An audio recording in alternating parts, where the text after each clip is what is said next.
welcome back. Hey, welcome back. Hello, welcome back. It's Thursday, and I'm Joseph. And I'm Jamie. I'm Grant. And I'm Brad. That's Brad right there. This is Brad. He's our super duper special guest star. We're super happy to have him. Brad, Throw one more super in there. super duper super? Or just super duper? I don't know. Yeah, that's pretty good. Brad, in short, we're nothing without you. We need you to stay with us. Yeah, you're the only thing propping this thing up. If we lose you for 1 second, we're going to fall apart. What we're trying to say is, Brad, we love you. We can't do without you now. Yeah. I'm having a great time as well. So. He said that while looking at the door. No, I just like to see where my surroundings. Everybody being nosy because they see the lights in here. So, Oh, I know. Yeah. It's really kind of fun. But if they cute, though, you're like, Yeah, right. That happens because people will walk by, and sometimes they're like, what the fuck were they doing? And then other times they're just like, oh, hey, people are having fun. And, you know. it's Jamie that's throwing it off. That's like, could be gay porn. Like, it could What be. the hell am I doing? Is it the shorts? It's the shorts, the ponytail, the nose ring. Watermelon shirt. Like you suck pacifiers like a lot, like What is You your look like a porn pacifier algorithm guy. to you? Now I like having Brad here. How Now long he did you can't suck leave. a pacifier? How long were you on the bottle of a pacifier? I don't know. I know I drank coffee at a very young age. Me too. My mother told me that my grandmother apparently used to put coffee in my formula when I was a little kid. Damn. That's like why? Yeah. Hispanic people are fucked. Well, she wasn't exactly the best mother or grandmother. Okay. Were you a sleepy baby? Apparently. Yeah, like, This baby needs to wake This the baby's fuck gotta up. wake the fuck up. Cry. Look how boring this baby is. Get up and do something. See, but they still whoop ass under outside of U.S. They still whoop ass. Like Yeah. you still whoop ass. Like in Honduras, you definitely can throw a shoe at a kid for sure. Oh, yeah. You hope that's the only thing. That's what I'm saying. So like that's why there you can do whatever to your kid. Like in America, you can't jack your kids off if you can't whoop no ass. Yeah. It's like you can go to jail. See, my dad was the belt. If it was really bad, you'd use the buckle side of the belt. And then my mom was a wooden spoon. That's what she liked to use. Remember the Wooden old? spoon out of the kitchen. Remember the old Jackson? One time I said it didn't hurt. She broke it on me. Damn. Yeah, What well, was the old, you can't do that. You can't. Did you ever have to pick out your own switch? I was just okay. With my grandparents. That was what. Yeah, that was. Joseph, did my you ever dad watch was a the belt old- and switch guy. The old Jackson movie, the old Michael Jackson movie. You remember that one? The old Michael Jackson. Yeah, movie? the one with Jason Weaver. That's what you're talking about. That one. The No. one, it was. I can't even remember when it came out. It was Jason Weaver. Jason Weaver, the dude who he's also he's the voice of young Simba. No kidding. Yeah, for sure. Okay. And but Jason Weaver, he was like a kid actor and a singer. Okay. And but yeah, he was the one that played little Michael Jackson in that movie. but He was getting his ass. They had to go and get the switch. yeah, so like I remember like as a kid, I watched that at a friend's house, and then like they told him to go get the switch, and there's that scene where he has to go pick his own switch. Yeah. And like I remember the mother of my friend being like, "That is so cruel," and I just was like, "Is that not normal?" Is that not what you're supposed to do? Because the trick with the switch is if you get a thin one, a tiny branch, they break it on you. You got to go get another one. Yeah. But I remember one time my dad was super fucking mad at me, and he was like, "I want you to go get a switch, and I want you to get a big one." And for whatever reason that day, I was like, "All right, fuck you then, fine." And I literally I don't know, like that big, and I like dragged. Basically a log, like the biggest thing I could physically pick up. I like dragged it over, and I was like, "Fucking there you go." Just laughing and my says- dad just it was just like, "All right, whatever. You're fine." It's like, you learned your. I'm not gonna do it today. Get along. You just fucking breaks it. Your dad's Well, this is baiting what you your asked for. Batman. Just, I touched that goddamn kitchen. He banes me. He just breaks me over his knee. now that'll teach you to play on the phone again. No long distance calls. That'll teach you to steal my whiskey. You hide the remote again, and I'll break it back again. I'm that old where they used to, like, companies had to compete for long distance. Yeah. I used to have like Sprint and they had another one. The one what's the one that used to have a needle drop? AT&T. No, that wasn't AT&T. it was another one. Fuck. I swear there was AT&T where like the needle would drop. Dun, dun, dun, dun. Hold on. Do Google still work? Let's see. Not as well. I think MC something is called something. Like barely, yeah, for sure. I heard that, yeah, they switching that. Bell South. MCI, I want to say. MCI sounds right. Hold on, let's see. Needle drop long distance commercial. That is kind of the perfect Google search. Oh, it was Sprint. Pin drop. Sprint. Yep. But yeah, it used to be, yeah, that's crazy though. Yeah, I used to remember they used to run like the competing, like you want to use our long distance. And you couldn't just check the bill either. You had to wait for that to come in. And then when it came in and then they found out how big the bill was, that was a Who problem. the fuck is calling? Who's Japan? calling? No, I used to work for AT&T. Oh, really? Yeah, for like 2.5 years. And like, so when I left, like I was in a new department, but our department was the retention department. So, so I want to cancel. No, you don't. No, you don't. Yeah. So my job. You was love us. Yeah. So the people, it was like phone line. Yeah. It's like the last of like the Mohicans of the phone line. Like, we're at the end, and so it's like you try to get them like not to cancel their line, or you try to get that. I just wanted to see if you wanted the first sip. No, I'm trying to be good. polite to our guest. No, man, I'm no fluffer. I'm not going to prep your drink for you. You got it. You can do this. Yeah, you do it on your own. You signed up for this. Grow up. You always make me lose my train of thought. He's really good at that. I have a thought and then it's Jamie. then it's just gone. Yeah, then Jamie just. Oh, we gotta do an episode. Anyway, we gotta So, go. here on Murder Schmurder, Brad, Tuesdays are all about the silliness. Wednesdays, however, The Thursdays, Thursdays, which is what it is. Today's Thursday. Yes, are all about the main course, the entree, the story, what we're coming together to learn about. Yeah. And Schmurder family, today we are learning about a bunch of dipshits. We are going to be going through some really nasty historical stuff that kind of bleeds back into the contemporary. It's fitting with what we've been talking about the past few weeks. And I hope my three compatriots here, my comrades, are ready to make some jokes at the expense of a bunch of dumb motherfuckers. Oh, yeah. That's my specialty. All right, well, let's just get into it then. America, the free, if you're a wealthy white who doesn't criticize Israel. The beautiful, if you love demoralizing vistas of deforestation, septic and chemical dumps, and gas stations. And the brave, if you include invading sovereign countries strapped to the gills with machine guns and high explosive ordnance, and fighting insurgents disguised as unarmed women and children. I think you got to throw Ozempic and Botox in the beauty. That's why. That's pretty good. That's good. We got to throw that in the beauty. That's gotta what be in Americans think. That's what America think for real now. That's what America's for. I was thinking more. I think you got to throw in a Buc-ee's in there. A Buc-ee's would be Buc-ee's good. is peak America. Buc-ee's, and accidentally finding out that a drug for diabetics can make you thin and eliminate all your pussy fat. That's and fuck up your bone density. Yep. But more importantly, You're thin, I was the and same. you get to eat all you want at Buc-ee's. Have you had the jerky? You think so, boy? Like that Ozempic ain't gonna let you have that shit. You gonna be looking at that motherfucker like you like going to strip club. That's what being Ozempic is like going to a restaurant. Like, I hear it's terrible. I've had a friend who did it, and she said she said it feels worse than pregnancy. She says like Worse than pregnancy. Yeah, because like when you're pregnant, like you're vomiting a whole bunch and whatnot. Yeah. And she was just like, food tastes bad. You feel terrible.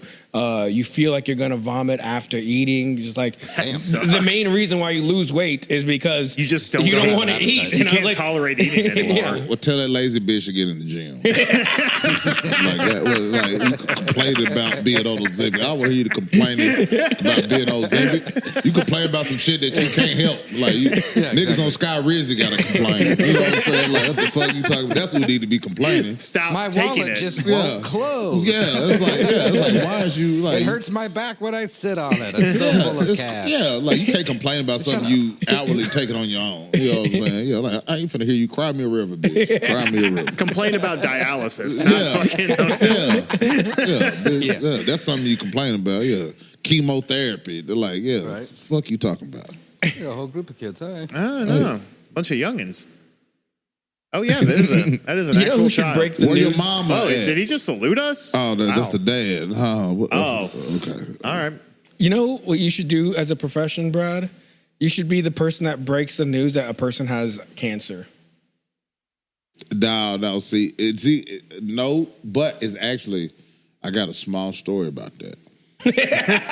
Oh no. Like, no, so when I was in Chicago, I was doing this show in Chicago, and it was this Indian dude from Ireland that he was at the show, and he was like, asked me, do we do comedy? He was like, no, I don't really do comedy, but I'm here because I'm a doctor in Ireland. So Indians do this shit in every country. Yeah. So They both start with I. It makes sense. Yeah.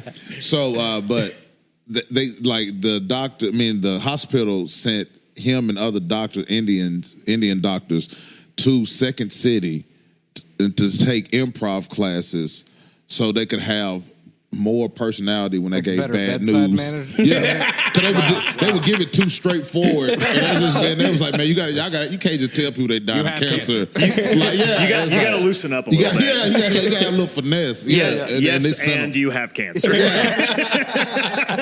Scene. No, but for real, you are dying. But yeah, they You said have cancer, and that will be $45,000. yeah. Hey, look, you don't get cancer for that, James. Yeah. They gonna cancel you for making that voice. That was also a terrible accent. That's the best I can do. I got it. Motherfucker start doing You did Honduras, it. you gonna get mad at this bitch. But yeah, no, it was just crazy though. But it's like, yeah, so they actually it's like doctors are bad at giving that information. So Right. That's where you come in. like, nah, man. You should like, teach the classes to loosen up the doctors. Yeah, but like, look, man, roast them first. Roasting the patient. Well, get your skinny ass chemotherapy ass over here, man. Guess what, man? You skinny, but man, you finna be skinnier, bro, and lose your shit.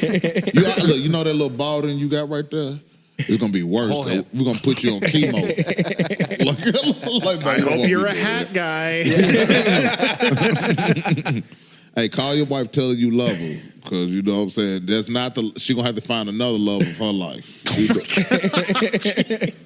I say that, but I know a person that did it, and I'm speaking from a personal experience. I seen somebody do it. It's like, and it's okay. It's this girl. She came to Nashville. And just like from California, like every girl from California here for a weekend. Yeah. She meets this dude, hot dude, former military, this hot guy, and they end up linking up and like exchanging numbers and getting to know each other. And then he ended up telling her like, "Hey, I'm dying of cancer." Okay. And then so she moves to Nashville, blah blah blah. She moves here. Yeah, moves here. Everything like even. To the point where he passes away, and like so he leaves his sperm and all this stuff to try to get IVF, and it don't work. She's trying to do it. Yeah. And then, but like a year ago, she got in a relationship with another dude, and now she's pregnant. You know what I'm saying? And it's like, but the only reason I know her is because I did a show for a benefit for her. Oh, okay. But I seen it all play out on Facebook over like just watching it happen. 7 years. Damn. Just watching it happen. Her dog died of cancer too, which is insane. I'm like for real. It's like Facebook that's the craziest thing about Facebook. You can be a voyeur on some people. Just watch people's lives collapse in real time. I like to say because it's like number one, she was never broke. And they got married because she could get all his benefits too. So you know what I'm saying? Like, That makes sense. Yeah, so they got married before he passed away, But also you could tell she wasn't broke because IVF, that shit expensive. Yeah. Yeah. Yeah, especially she went into it at first with no husband. And like I said, with just like, and now she's like, but it's like, of course now she's just like pregnant with a kid, got a kid now. Or Worked out? So I be seeing some wild shit. That's why I look at Facebook. That's the best thing about Facebook. Like that's my friend. You're going on to Facebook to see who's so desperate for attention that they're willing to spill their life. No, you can get all kind of key information if you know how to look at Facebook the right way. That's true.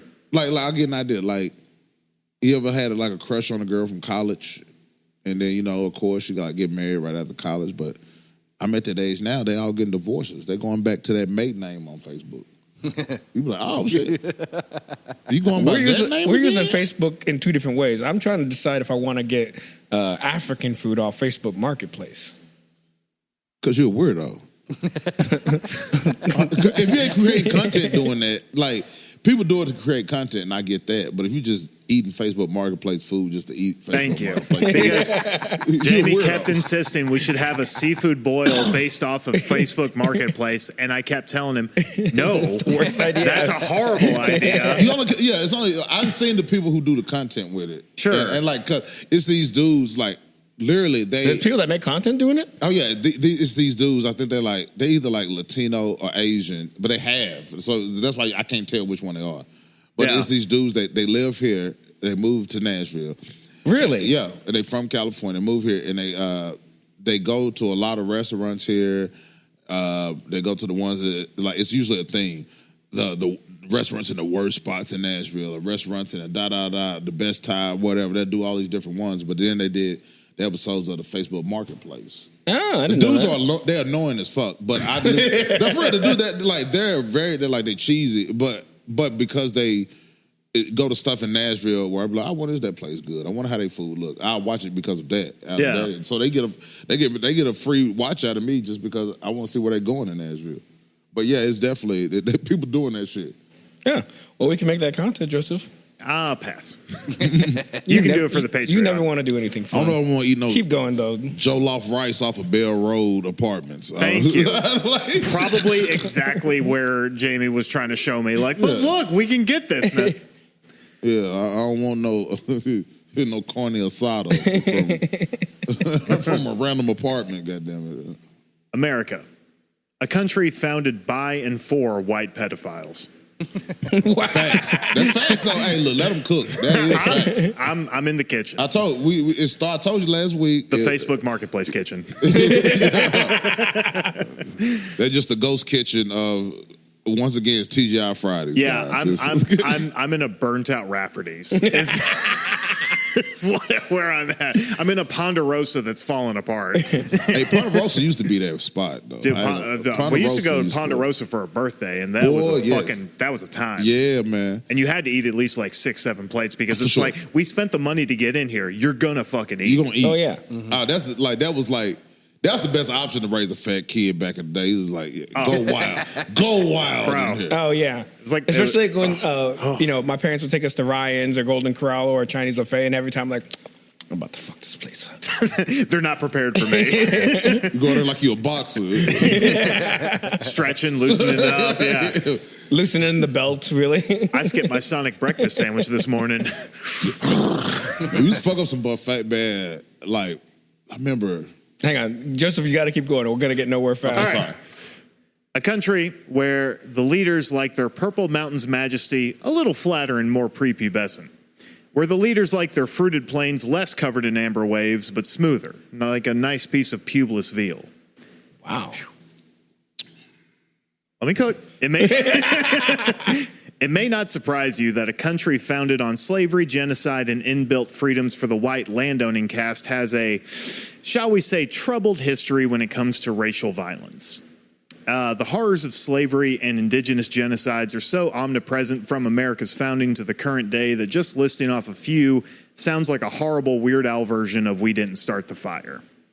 Abject failure of Reconstruction, Jim Crow laws, Philadelphia move bombing, the Tuskegee experiments, and frankly, America shows no signs of moving on from its racist genocidal past and instead seems to be fully embracing a new era of racial hatred. You can look at the recent dissolving of majority black districts, the right's embracing of concepts like remigration, ICE concentration camps, RFK's claims that every black child is on psychoactive drugs and should be forcibly relocated to farms, or countless local and federal politicians honoring a dead racist whose literal last words were about how violent black people are. I call my wife Charlie Kirk because she's a gusher. Ooh. Anywho.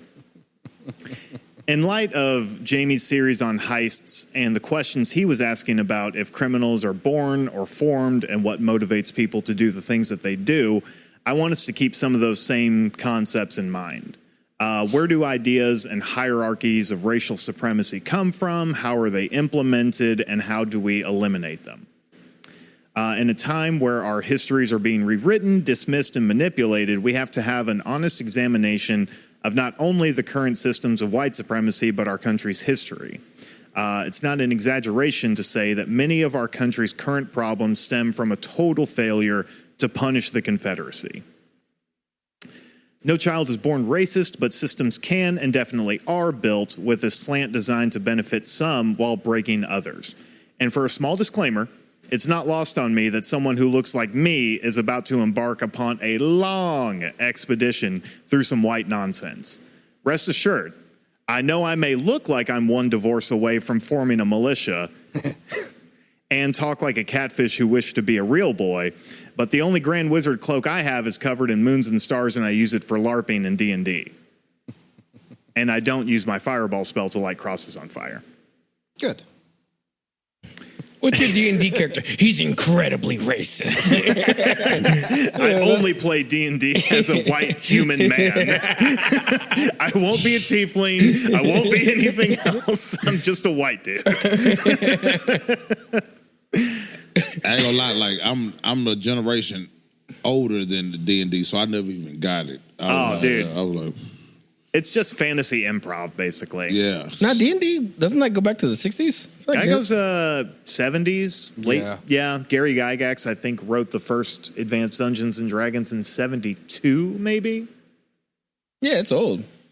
It's pretty old. I'm talking about when it got popular. But yeah, when it was like really available to people too. It's like Grateful Dead was popular, but they got popular again in like '95. Mm-hmm. You know what I'm saying? Like, you know what I'm saying? So it's just how I kind of like missed that boat. Yeah, that was how I'm older. So it's like, I remember. See, the whole thing is like, I went to a regular middle school, but then I switched. I went to a regular school, but then in middle school I switched and went to a majority white middle school, and then. So everything was like you getting a white perspective on a lot of stuff. Mm-hmm. You're seeing it like in action.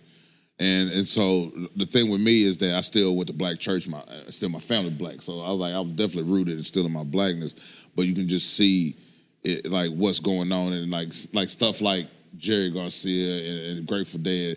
I can tell you 5 Grateful Dead songs, But I remember that Tom Petty when they popped again, and then it's just like a lot of stuff popped, and then like that's the same time where Green Day, Nirvana was out. You know what I'm saying? Started popping. It was like it was that period of that 2 or 3 years. It's kind of thing. Like it changed music and it changed the scene. Like some of that stuff. That's kind of yeah. So, to really break down the history of America's racial crimes and to truly examine the inherent patriarchal white supremacy of this country, it would be an undertaking that's way too vast for this dummy and would also end up being a fucking whole podcast all on its own. So instead, we're going to narrow our focus. And the reason that this deep dive started was because I wanted to do an episode on the Oklahoma City bombings.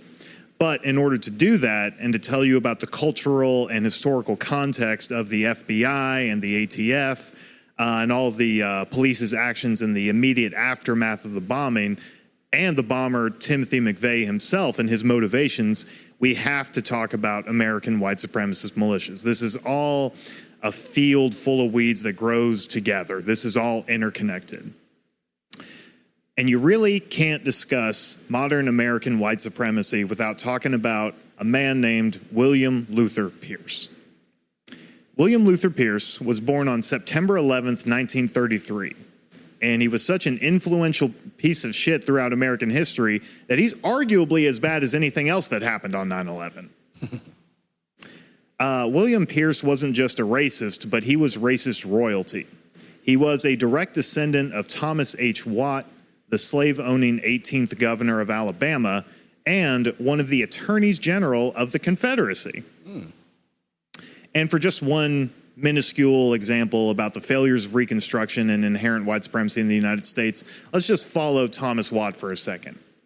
In the waning years of the Civil War, the Confederate States were getting their asses handed to them, while the fabric of their so-called society was disintegrating all around them.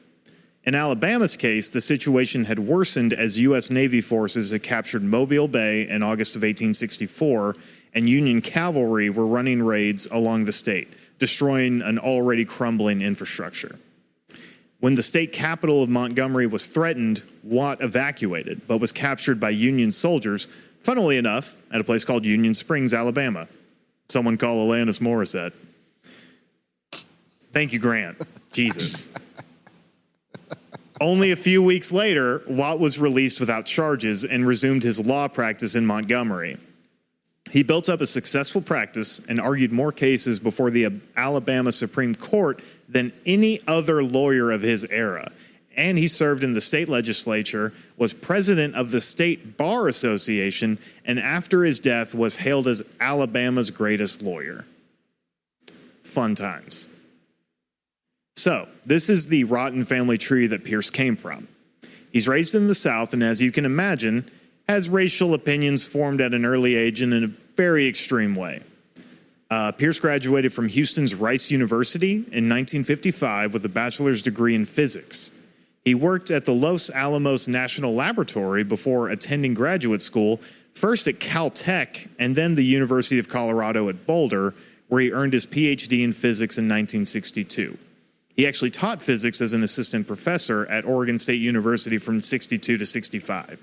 Which, side note, it's very funny to me that a man can understand physics at such a level that he not only went to Caltech but taught it, but differences in skin color baffle and infuriate him. Yeah, also I'm spending time in fucking not only California but Boulder, Colorado. I mean, yeah. like it was a hippie haven even back then, before hippies even existed.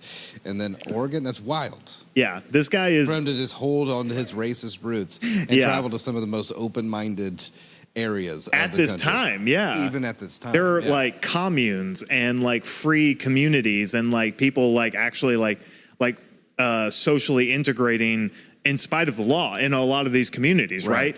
And he's just like in the middle of all of them, hating it all. Like it's... He probably got it from Oregon, though. Oregon is pretty fucked up. Yeah, he probably got it from Oregon. He probably it probably started brewing in California. By the time he got to Oregon, he found some like-minded individuals. Oregon is crazy. Yeah, because the history of Portland pretty crazy. Yeah. So you might think, like we were just talking about, that being in so many academic settings with so many young people during the height of the 60s countercultural revolution might have softened Pierce's views on race, and you'd be very wrong.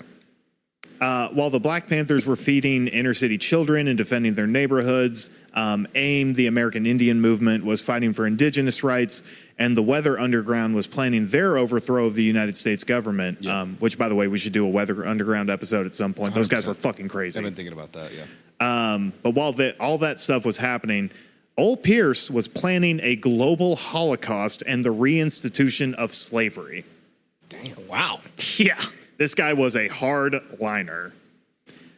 Pierce actually viewed anti-war, like against the Korean War, Vietnam War, civil rights movements for people of color, women's, LGBTQIA, basically everyone who wasn't straight, white, and cis, as, quote, I'm quoting, it's not me, I'm quoting, the machinations of the Jew.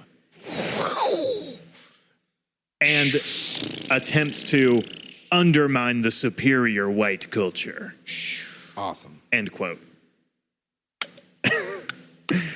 I'm glad that you gave the context of his father being such a successful lawyer, because that helps paint the picture of He was probably, grew up in a wealthy household. Oh, very much so. Grew up with a lot of great education, surrounded by This people. man grew up with servants. Like this man grew up with, and not just servants, but like at the era that they lived in, at the time and place that they lived in. These were the descendants of more than likely slaves that were his housekeepers. It probably they theoretically probably raised them. Yeah, because like white women went like changing diapers back then if you had money. Yeah. Like they wasn't feeding the kids. At this time, black women were raising more white women in the South than white women were. Mm-hmm. Yeah, so, especially in wealthy communities. Right. With that context in mind, it's way easier to understand how easy it is for him to hold on to his values, because he probably grew up silver spoon, but also with a lot of hatred. It's not even about hatred. It's about, okay, if you grow up and black people always just been in service of you. Mm-hmm. It's like that becomes your standard of living. Yeah, it's like an ingrained superiority. Yeah, it's more than just racism. You were taught that that's how the world functions. That's how it works. That's your environment, and you're a product of that environment. Exactly. So it's deeper than actually like racism. Just because racism racism that's systematic is the most aggressive. But racism is a poor white man's problem, though. That's who really has to deal with it, who racist. Like, if you're a poor white racist, you're going to have to deal with it because you're going to be more in the field with black people. If you're a rich racist, you ain't got to deal with black people on a level of, you have to, like, on a level of dealing with them in business, dealing with them on a conversational level. But if you're a poor white, you probably working in some factory or working in Amazon, and you got to work with, goddamn it, black people, Mexicans, everybody else at Amazon. And you got to have some kind of fucked up reason for why you're still better. Exactly. Yeah. And you know what I'm saying? But yeah, so that's like, so rich racists is like, that's just a product of their environment. That black people always been under them, always been in service to them. Yeah. Excellent points. It was during this time that Pierce joined the John Birch Society, which is a still existing society, a right-wing white supremacist group that was so extreme they once accused President Eisenhower, of all people, of being a communist. Fun fact about a not fun guy, the John Birch Society's founder, Robert W. Welch Jr., was in the candy business, and he actually invented sugar daddies and junior mints. Oh, yeah. I bet he was a sugar daddy. All right. I bet he was definitely touching some kids. Yeah. Sugar daddy that really likes his junior mints. Yeah. Dude, just alley up that fucking slam dunk. If you was a candy maker back then, that was a red flag. Yeah. What the fuck you got? I love all these children that come to my candy store. I'm in the candy business. I can be trusted around your children. Call me sugar daddy. Go lock the door, Timmy. Jeez. That really stopped me for a second. It's sad because it sounded too authentic. It didn't sound like acting. It sounded like an SVU actor. You sound like an SVU actor. Like the dun-dun of Law and Order should have started. So, the John Birch Society was named after John Birch, who was a U.S. Air Force serviceman and missionary who died in China fighting against communist rebels. The society at one time had a private membership listed of anywhere from 60,000 to 100,000 members, which in the grand scheme of things, it isn't a lot of people, but it is. In Welch's own words, they didn't need to win every fight. They just needed to let the enemy know they were there. They were anti-integration, anti-sex education, and they argued that states' rights were sacrosanct above all. And very importantly, that democracy was a failed system of government. They argued that the United States was and should be treated as a republic, which suited them just fine because even though they had relatively few members, among them were extremely wealthy businessmen.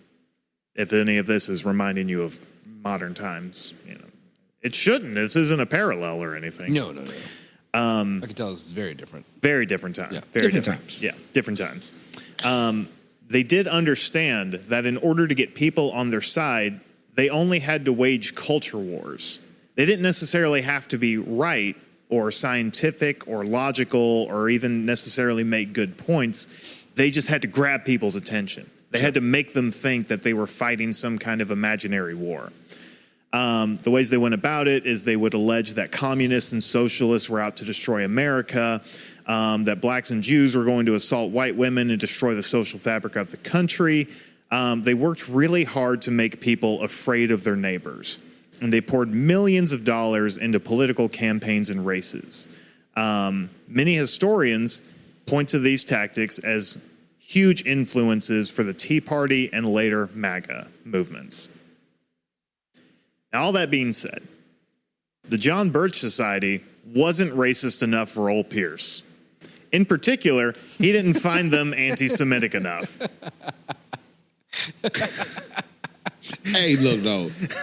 Hey, for real, that it like a real racist to me got to be anti-Semitic too, and it's like, and that's I respect that more than like the people who like. It seems weird to say that, but I respect that more than the people, the racists that's like Zionists. But if you're a racist based off, no, I don't like none of that shit. It's like I can at least respect that. Like for real, I can't respect it. That like if you support Zionism and you're a racist and claim to be a racist, you got to get it. Like you're not a real racist. I understand what you're saying. I actually, in a later episode, I have a whole thing about how Zionism and racism and like white supremacy have been tied together, and it's a fucking mind melt. Yeah, because like even like the KKK, which is like kind of one of the biggest like historical militias. They it's like no, they're not. A real KKK like organization is like if you got a history of being with anybody black sleeping with them any kind of way, you can't be Klan. If you support Judaism, you can't be Klan. They slick don't like it's cutthroat. Like they really cutthroat. It's like you got to pretty much be a Christian white man, no history of engaging with black people in any other race that they deem like this like not equivalent or equal to them. Got it. It's like I can respect that. At least I can respect that level of thinking, but I can't respect a racist that rationalize because of a political party. So I can't join. Got it. No. So where does So Brad, you don't respect a KKK member who likes Drake? No, You're like, I like Drake's music. No, like, you can't. listen to you listen to Morgan Wallen, Waylon Jennings. You better you better listen to Kid Rock. You better listen to new stuff. You can't listen to old Kid Rock. Not when he had the little guy with him. Oh yeah, no, that's when after that little guy died. That's when Kid Rock went off the rails. That's what got to him. Really good point. That is actually he kind of lost his shit around then. Yeah, he lost his rails after broke that. his heart. Yeah, for sure. I guess so. And so Tragedy just turned him straight turned to the him right. Turned him and I know people that was like we'll talk about it off, but I know people that was very close to him, and so yeah. What I'm saying, these folks, it's like I don't respect that when you rationalize. You try to rationalize and move goalposts with racism. If you're gonna be racist, like I said, I can respect the racists that Just stand be on a racist. Yeah. Racism off I your love how principle. you're piecing it like racism is not a buffet. Okay, you don't get to pick You don't what get you to want. pick and choose. Okay, it's a fixed menu, and you know what you signed up for. Yeah, for sure. I can respect that though. No substitutions. The chef hates substitutions. The menu is the menu. You get white rice. Don't ask for a different kind. No. No Can salt, I no get some pepper. black pepper? Get out! Get the fuck out of here. You don't I happen to have respect it. fried rice. Get the fuck out of here. I'm just going to ask. I don't see it on the tables. Do you have hot sauce? You get the fuck out of here. I respect it. I respect that. I can't respect no choosy ass racism. I don't respect it at all. Just be for real. That's real. Stand on That's it. fucking funny. So, Poser racism is what it upsets you. Sorry, keep going. where does an enterprising young racist go when you need an organization for the most intolerant of intolerant. That's right. What are you doing? Getting comfy. Okay. Yeah, I know, man. It's like, you was not no OnlyFans bitch. Like, why did you sit like one? It's just Like- the lean. So you go work for a man named George Lincoln Rockwell, who was the founder of the American Nazi Party. Rockwell, unsurprisingly, was a huge Hitler fan, denier of the Holocaust. He was a big proponent of the Back to Africa movement, and among other insane beliefs, held the same belief that Pierce did, that civil rights and anti-war movements were propped up by the blacks, communists, socialists, Jews as a means to destroy America. So not a cool guy. When did he start the American Nazi movement? The American Nazi Party was founded, I want to say, don't fucking at me in the comments if I'm wrong, because I might be wrong. I believe it was 1929. That's what I thought too. Okay. Yeah, because it was definitely, they were up in Hitler and slobbering on his knob well before they fully had control of Germany. They gained a lot of traction for a little while. I mean, when the Nazi Party in Germany was on its rise, like it was really had some good footholds in America. It did. Hitler loved America. I know we've probably talked about this on the episode before or on the podcast before, but just because we're here, it's worth talking about. Hitler literally based so much of the Nazi Party off of the Indian Removal Acts, how they passed those through Congress, Trail of Tears, segregation, American slavery, and just fundamental genocide of the indigenous people and black communities. Yeah, it took a lot of our propaganda too. He did. Hitler literally looked at there's a thing called I believe it's called Lebensraum, which is a German term that means free living land space.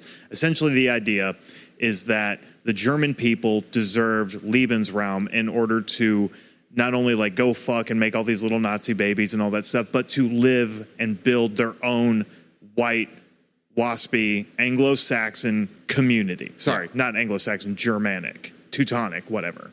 German community.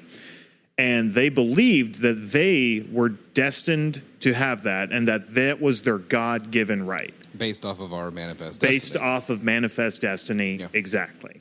So, I mean, fun fact about history, one reason why the United States didn't want to partake in World War is because there was so much support for Germany and anti-Semitism at the time. Absolutely. That was very common for a lot of beliefs. It's well, that's not really our problem. Woodrow Wilson was basically, it's hard to call him an American Hitler, but in his mind, he would have been. Sure. Woodrow Wilson was a crazy racist that was president during the early 1910s, I believe. Yeah. There is actually another thing we should do an episode about. There was going to be a coup against FDR prior to World War II. Yeah. A shitload of American businessmen with ties to Nazi Germany and other far-right European countries were literally planning to kill FDR. The majority of Congress, they were going to bomb the White House, Congress, a bunch of federal buildings in D.C., make it look like a bunch of anarchists and socialists did it, then move in, take over the country, and then they were going to ally with Nazi Germany and then sweep the world. Yeah. That very much could have happened. Yeah, it got close. It got very close. There were a few military generals at the time who were basically got wind of it and were like, no fucking way. Yeah, they very quietly shut We it down. are not letting this happen. Very interesting thing, whole other episode, but it's good to touch on it now because this is all part of our history. So, discussing the formation of the American Nazi Party, Rockwell's own World War II and Korean War service, his possible involvement with the Hebrew Benevolent Congregation Temple bombing, and his overall batshit history would be a whole other thing. So we're going to skip on that for now, but I do want to bring up two batshit moments that are just too funny and disturbing to me to pass up. One is that in 1951, Rockwell read Mein Kampf and described it as finding part of me. Just to listen to that little pussy baby complain the whole goddamn book. It's just a part of him. Great. Awesome. And that it, quote, bathed all the gray world suddenly in the clear light of reason and understanding. That's Which is just an insane way to describe reading the meth-addled ramblings of a lazy sociopath. Read that- Literally read that- entitled My read that one more Struggle, time. Which is The just second part? yeah, the second part. Boo hoo, woe is me. Whole Yeah, goddamn because book. Mein Kampf is literally just a book of complaints. Yes, it it's just a list of they don't like me and I'm. I was bad at art school and then had to be in the trenches. Fuck. Everyone's off. mean to me and I'm Hitler and I don't like it. Is basically Mein Kampf. Yeah. But no, Rockwell described the book as it bathed all the gray world suddenly in the clear light of reason and understanding. It just reminds me of like Frank Reynolds, pure. I need to be like, just like, it's just the bathing part really bothers me so much. Using bathed as a verb right then is just a little troubling, Yeah. little upsetting. keep going. I'm so sorry. No, you are totally fine. So second, among all of Rockwell's insane writings, one of them stood out to me. Like a lot of other weirdo racists and street preacher type people, he self-published a lot of pamphlets. Mm-hmm. And one of them was titled, How to Get Out or Stay Out of the Mental Asylum. Makes sense. Lines up. It really Yeah, does. it does. When I read that, I was like, that's gotta be a joke. Like, that's too on the nose. How to fool your psychiatrist. It is literally a pamphlet that taught people how to lie to psychiatrists just right in order to be let out of an asylum, but it still found time to make random comments about how shitty and evil black people are, which is crazy. I hope the black people used that and got out the mental institution. I hope they and did actually- too. Yeah. I hope they got Like, those yeah. and they were like, you know what? Fuck this guy, but I'm getting out of this asylum. Yeah. Now you go home to my wife and kids. Yeah. Unsurprisingly, William Luther Pierce and George Lincoln Rockwell, they just got on like a house on fire, man. They were just the best of friends. Pierce became the editor of the American Nazi Party's quarterly journal, which was titled National Socialist World. It's just the fact that they have a quarterly journal It's sounds so hilarious. It makes sense though, man. I'm telling you. The motherfucking boy, they crazy. These folks be trying to be organized. They do, seriously. Yeah, Like, they crazy like that. They always like subvert words all the time too. I mean, the fact that they threw socialist in there. You I what I know. mean? They always And- like, we're national socialists. They were fascists. They Yeah, were not yeah, socialists. exactly, like, yeah. come on.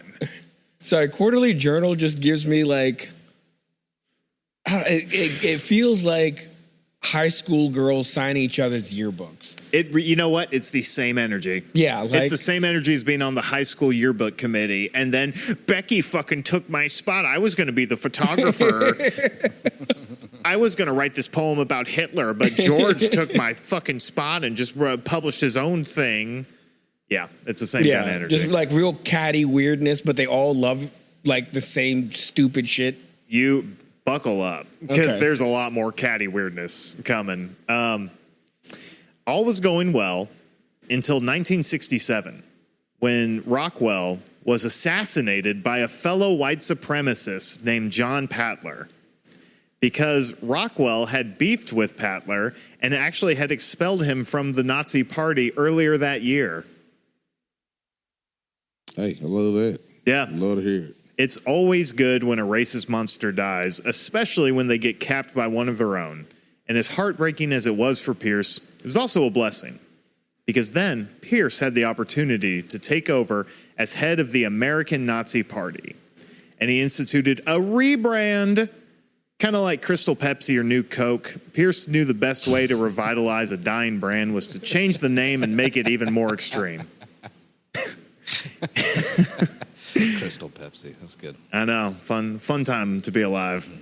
I lived it. I was there. Don't quote the Crystal Pepsi to me, witch. I was there when it was bottled. So Pierce rebranded the American Nazi Party as the actual name as the National Socialist White People's Party. Wow. Rebrand the whole thing for a shittier name. All right, yeah, all right. No joke, that was the actual name.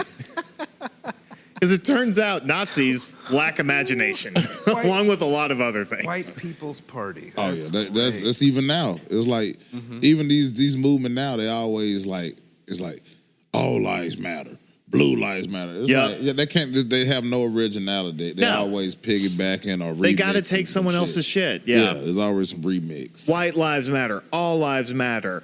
America first. America last. It's always shit where they just like you said, they have to rebrand. They don't have originality. Oh, yeah, they can't. no. They just It's all reactionary. I Yeah. seen one that said K9. It said K9 cops lives matter.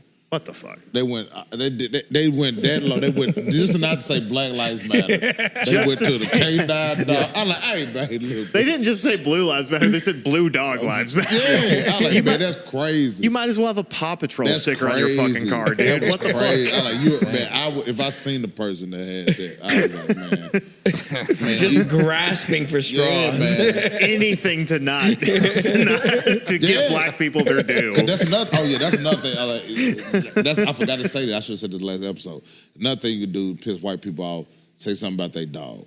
You know what I'm saying? You be That'll like, do it. Yeah, like you call me a nigga. I hope your dog get hit by a goddamn 18-wheeler. You say that to the fucking racist white I hope a dog serial killer rape him and get him, slit his throat, nigga. That goddamn labradoodle. Fuck you. Also, I know that Joseph was a little triggered by you saying, I hope your dog gets hit by an 18-wheeler. because I He work with loves his truckers. dogs so And he much. hates I, truckers. I He love hates my truckers. dogs, and I work with truckers, and I cannot stand them. So there was a moment where I was like, I know you're not talking about me, but I did, but I was like, that feels personal. That's my gift. That's my gift. You wrecked me in a moment. I get it. You're like, you know what? Somehow- This guy loves his dogs, and he fucking hates truckers. I know it. I know it. I can see it in his I eyes. hate truckers too. Like, boy. Oh God, they suck. But yeah, but no, that's kind of like I said. That's kind. It's like I know how to make it. Yeah, you don't like black people, but I know you love dogs, motherfucker. I'm gonna fuck with your dog. Yeah, it's like. But yeah, that's what. Yeah, this to piggyback. I should have said that last time. No, that's good. Yeah. This is an ongoing series, how to piss people off, white people off in new and interesting ways. Oh yeah, them dogs. Say something about them dogs. Real quick. That's true. The canine thing is blowing me because I feel like that's a South Park episode. It really Man, I does swear to feel God, like- I took a screenshot of it. sounds bro. like They a parody. They was selling the refrigerator magnets. Nigga, like, Why do I need that on my fridge? Fucking of course. Can you imagine walking into someone's house and seeing that on their fridge and being like, I need to reevaluate everything? Yeah. Why am I here? What is this? I would put that on my fridge to make sure that I would invite that Because person people over. wouldn't even believe it exists unless you showed them. Well, People either like, that or to make it so that person never comes back to my house. Like, That's I want good. them to know, like, be like, this guy worries me. You could do that as a vibe check. Like you bring a girl home and then and you're like, oh, check out my fridge mags. I kind of collect them, and she looks and then she's like, what the fuck is this? And you're like, Great you job. passed the test. I'm going Good to take job. that right off. Or if she looks at it and she's like, I have this same one at my fridge at home. Get out. Yeah. We're Blow gonna me, smash, then get out. And then we're leaving. Yeah, and then you're leaving. gonna- and I you're didn't hitting get the that bricks. Aziz sorry. That's what he got in trouble for. Blow me and leave. He lost his whole career off of that. Did he really? Yeah. What happened? He got in some hot water. Okay, I read the whole thing. And like, Give me like a quick synopsis. quick synopsis is that the young lady had a bad date, and Aziz Ansari, he's not a ladies' man, so he don't understand what really truly motivate women and what her goal was, and so he treated her like she was just a regular hoe, but she wanted a spectacular night to tell her friends about how great Aziz Ansari treated her, and more or less he just tried to rush through and just do the motion just to get her to sex. Yeah. Can we cut to the you have sex with me part and then Yeah. you can leave? Yes. And then she the one who initiated with him because they had the same camera. and she the one who approached him. So he like as a dumb dude thinking, oh, she already want to fuck. She came to me, and so yeah, it's just the whole bad situation. But like I say, the motherfucker like 5'6", so he don't get. He was just like happy a girl. I'm not making excuses for him, but it's like you can just tell that it's like he wasn't reading the room. It's like this girl wanted to be wine and dine. She wanted that date to last 15 hours. You know what I'm saying? And he tried to wrap it up in 3 or 4. And that's like you just got to know who you're dealing with. And he lost his career over it? Not really. That's not his whole career, but it's not. It's not. He got knocked down a few. Yeah, he got knocked down some pegs for sure. Yeah, he caught some heat. Yeah, for sure. And I mean, as you should know, as a short dude, you got to be charming. Yeah, You got to be charming, man. You one charming motherfucker. Yeah, You are very charming. I'll give you that. you have to be. I don't have a choice. Yeah, you got to be. Yeah, you got to look. Give me another foot and it'll lose Just be dumb and tall. Yeah, man, It's you not gotta- working for me. Yeah, you got to be smart. You got to have books and shit when they go to the crib. Like, oh, he reads. Oh wow, he's intelligent. You are reading this room very nicely. You got it. My house is full of books. Like, yeah, you gotta know how to. Yeah, you gotta know. I'm saying that's what dudes don't understand. It's like every dude is like if you treated your penis like a product, you would know how to sell it. You know what I'm saying? And it's like you got to sell everything around your penis. Unless you're a porn star, you know what I'm saying, or some 6 feet motherfucker. Yeah, unless you just drop a fucking kielbasa on the table, you got to have something else. You got to have something else. If you got to have something to really sell it. Like, you know what that is. You know what we're talking about. Like, I'm hungry. Chorizo. Do you understand what I'm saying now, Teresa? Thank you, Brad. Now I get it. Yeah, Okay. Comprende? He's really just cutting to the quick of it, man. Jamie's never paid this much attention.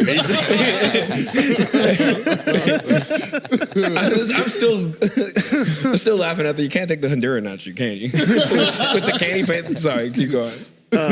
So, the big dream of Pierce's National Socialist White People's Party was to overthrow the federal government, establish a white power government, and finally, and perhaps most importantly, genocide everybody else. So one of the funny things about dipshit white supremacists is that they are constantly backbiting and belittling each other. You can see it in you see it in Nazi Germany, you see it now in the Trump administration. I mean, Ted Cruz is carrying water for Trump after he told him his wife was unfuckable and that his dad killed JFK. Yeah. And he is still bootlicking. He is constantly making fun of JD Vance, which obviously why wouldn't you? Look at JD Vance is objectively hilarious to laugh at. He had to Easy because target. he was a never Trumper. So Yes. Trump be like, yeah, all right, I'm letting you in, but now you're gonna have to kneel to the motherfucking ring, brother. Yeah. Like, you were going to kiss the ring every fucking day, time. and I'm going to make you do it, and I'm going to parade you around and basically lead you on a leash. Yeah, this is a Peter Toole favor, nigga. Like, he told him this is a favor from Peter Toole. Yeah. I don't do this usually. This is a Peter Toole favor. It- He had to suck a lot of dicks to get you in here. You know what I'm saying? Just let you know that. Yeah. Peter Toole is gay, but he's not celebrating Pride Month. I'm telling you that. He is gay though. Like he is sucking chorizos. You know what I'm saying? Oh, okay. Yeah. You can't trust no billionaire that wear tank tops. You know what I'm saying? Like, get the fuck out of here with that. You have too much money to dress like that. No. Put something on. God damn. You supposed to dress like Mr. Rogers when you dress down. When you're a billionaire, you take your suit off to put a sweater over your goddamn button up, nigga. Fuck you talking about? So fucking funny. You have a publicly traded company. Dress up a little, you fucking slub. That brings a good point. You know, growing up, we were all taught like billionaires, they dress like the Monopoly man. Yeah, all the time. They always have the big bag of money with the dollar sign on it. Yeah, now they're trying to cosplay regular people. Yeah, now they're trying to look like us, and it's like, fuck you guys. Yeah, get the fuck out of here. You're not fucking like us. I don't see no tatted up billionaire. Get the fuck out of here. You're fucking right? inhuman monsters. Anyway, so, fascists are not kind, work together with kind of people. They're all sub-cucks who want to be perceived as powerful, but they roll over and show their belly whenever they're actually challenged by someone that they perceive as stronger or more important than themselves. Right. So, Pierce's National Socialist White People's Party, and I'm sorry it's a mouthful, but it's just too funny to not. The White People's Party, actually, It doesn't even roll off the tongue. It doesn't. I was going to say. I was going to say the opposite. I kind of support a super racist white party, just calling it the White People's Party. But you shorten it. No, that's not. Say the whole name. You shorten it. That's why they shorten it to National Nazi. Socialist White People's Party. Is Yes. Yeah. That's like you got to say the whole thing. You can't remix it to what sounds better. No. You can't be like me and the NSWPP. You know, it's like no, it's the you got to say the whole stupid thing. name. That's what they made it to be. Because that's what they wanted it to be. Exactly. Right. If they just cut it to the White People's Party, I'm like, these guys don't know what T.O. they're doing. I'm just saying it's on brand. It makes so much sense. This is why they call you one of the good ones. This is why they love you at certain bars. This is why this happens. She's like, I get it. In fact, we should shorten it even more. White People's Party. Yeah, just keep it simple. He'll be playing out of that candy paint Honda. I will vote for Donald Trump. Shut the fuck up. With your candy painted Honda, with your 6% tip. That's how they gonna let you get away with it. You roll the window down, playing that shit. They were like, oh, he's one of the good ones. Oh, you know what? Let him go. Let him go. He's a good. Say America first on the way out. They make him say it before they let him go. Say America first. America first. Get about it. Ah, damn. Just a little fiesta for him. Cops petty. They say shit like that too. They straight up will though. Cops are mean as shit, man. Yeah. So Pierce's National Socialist White People Party never got much done because they were constantly fighting with other white supremacist organizations. They were constantly publishing hate-fueled letters and editorials at each other about who was the most racist, who had the better plan for a whites-only America, and who was bigger and tougher and better at, like, frightening minorities. Now, where Pierce really shined was in his writings. Under the pseudonym Andrew MacDonald, Pierce published a book called The Turner Diaries, which is a, unfortunately, massively influential novel. It's a novel that means as much to white supremacists as Harry Potter means to TERFs. It's basically a Mary Sue young adult fantasy novel for Nazis. The novel's actually been cited in over 40 manifestos written by white supremacist terrorists and hate crime perpetrators.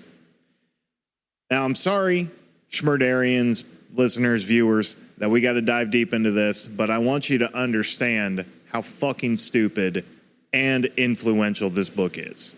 It's probably a great read if you're a racist. If you're a racist, this is like fucking being a kid and reading the Chronicles of Narnia or fucking, you know. That's big words. I'm telling you, this is like fucking a smorgasbord to them.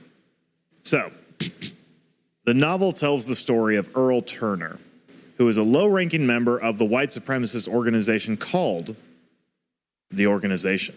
Oh. Again, Nazis lack imagination. It is told through diary entries, and the novel follows along as Turner undertakes a mission to overthrow the United States government. He participates in terrorist attacks, he blows up major highways, he attacks military bases, and he has a very spicy romantic subplot where Turner gets him a nice, armed-to-the-teeth white bride who's a supremacist in the streets and submissive in the sheets.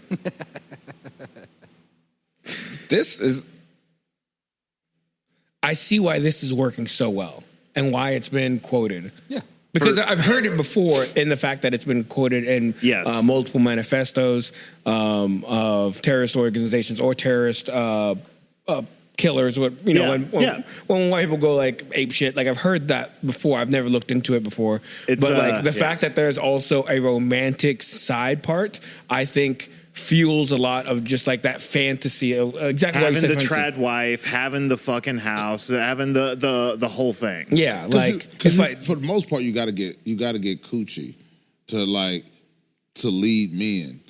Because like you got people now, like you got the Nick Fuentes, like that, you know what I'm saying, well, like that goes to a bunch of incels and like promote to incels.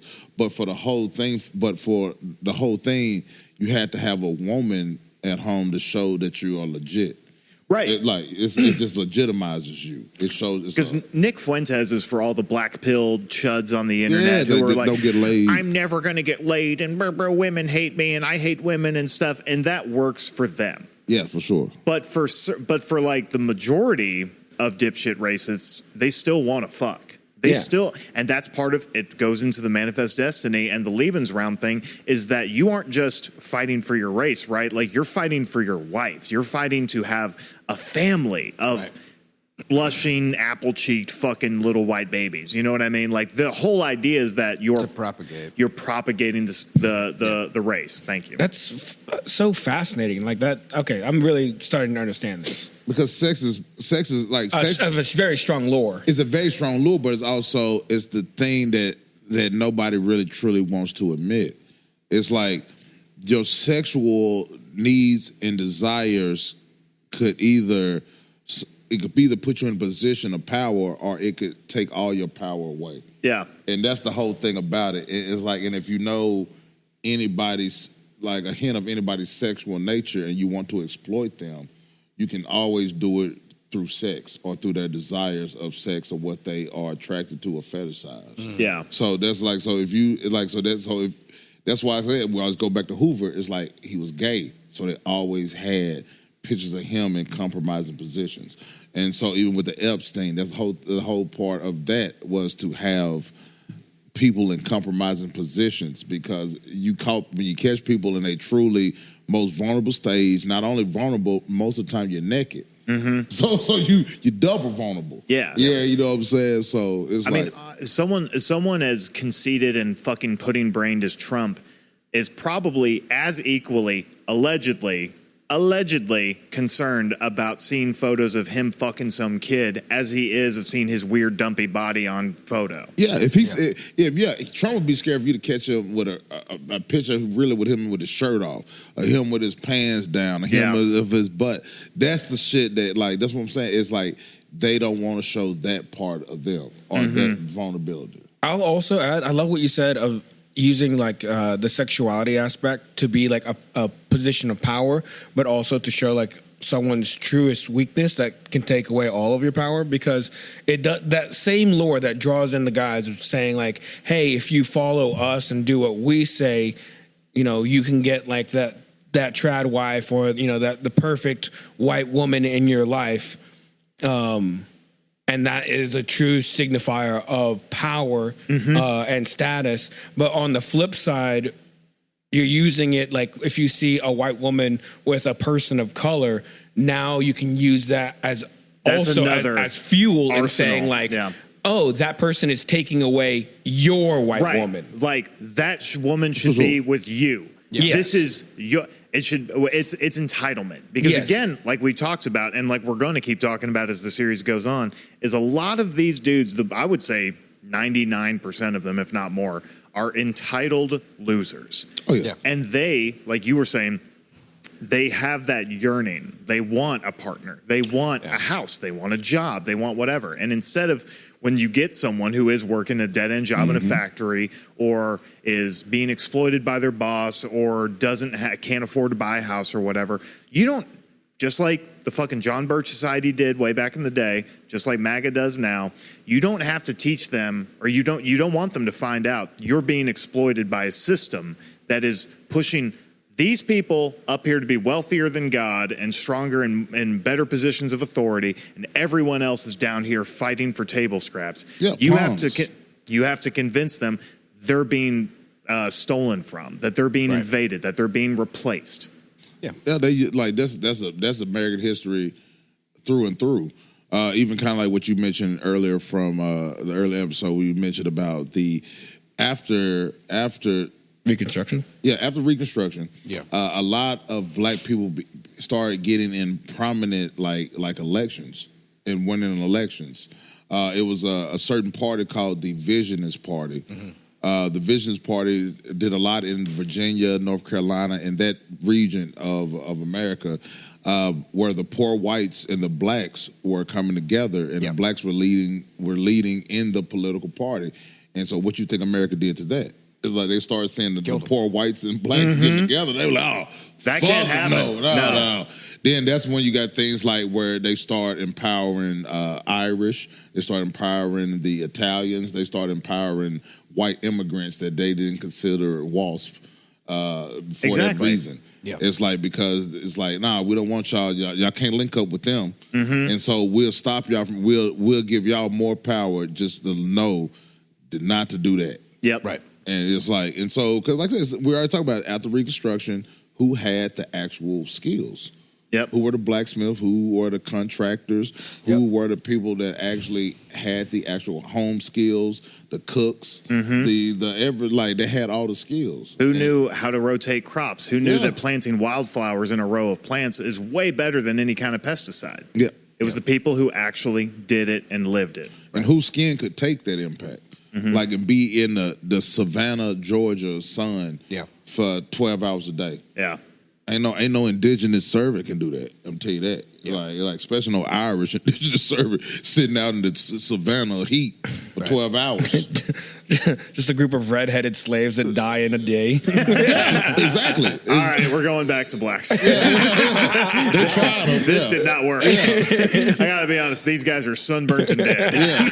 They had to put them in the barn. They're like, y'all got to do this. We're gonna get y'all to get our milk and gather our milk. You guys go back to making whiskey. For real, that's why every time people always bring up some shit, indigenous servant, I'm like, boy, them crackers will not been out there in that damn sun.